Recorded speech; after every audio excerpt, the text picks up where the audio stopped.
Minister has vowed to continue Operation Protective Edge for, and I quote, just as long as it takes. A humanitarian truce between Gazan militants and Israelis is now over. The sides earlier agreed to allow the Red Cross to get the dead and injured out of the worst-hit areas in eastern Gaza.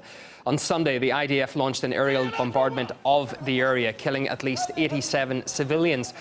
Locals say there are bodies strewn about the streets and in the rubble of collapsed buildings. They also say the sheer destruction is making it very difficult to retrieve them. 18 Israeli soldiers have been killed since the assault began, but that is dwarfed by the number of Palestinian fatalities, now more than 430. Our correspondent has just sent us a particularly disturbing video from the heart of the conflict, and a warning, it does contain graphic scenes. Okay, so what are we doing now? Guys, we should move back.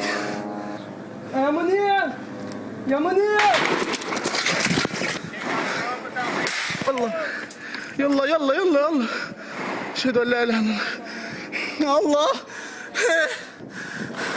This footage apparently shows a man among the ruins of destroyed residential buildings. He's thought to be the target of government gunfire. Lying on the ground, reportedly trying to take cover, he receives a direct fatal hit. Harry Fear talked to a witness of the accident.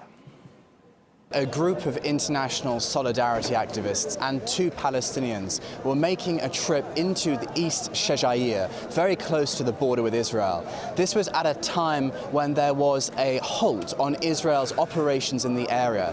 There were two Palestinians there. One was an activist which shot the video, the images that you just saw, and there was another, a young man, we believe approximately 18 or 19 years old, the one depicted in the imagery, which shows him, of course, being fatally wounded and dying in front of these international solidarity activists. This young gentleman wished to take these activists to this area in order to help evacuate his family, which he believed was caught up there and had been pinned down essentially for hours in this extremely dangerous neighborhood. I'm joined now by human rights activist and witness Rina Andalini.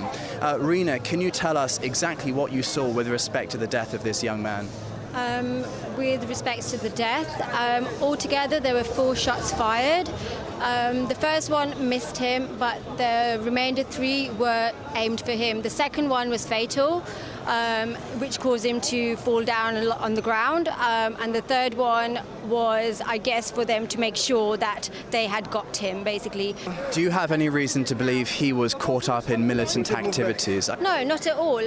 He was, as far as we are aware, he was looking for his family. He was frantic. He was leading the way. He was on the phone. He knew the area, and all he wanted to do was find his family, which resulted in his death.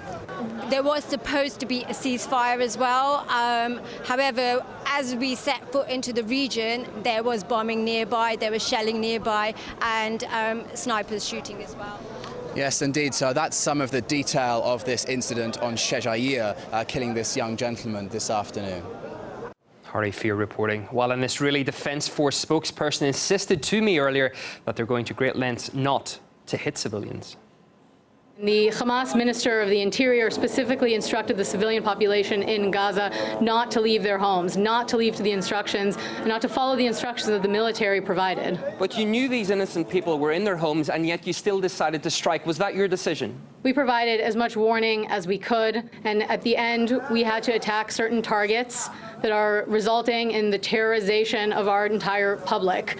Now, in one of the latest attacks, though, the Israeli military, they used flechette shells which spray out thousands of tiny and potentially lethal metal darts. We've seen that. Now, some rules of humanitarian law render their use in the Gaza Strip illegal, as an imprecise weapon is more likely to result in civilian injuries, which, of course, we have seen in spades.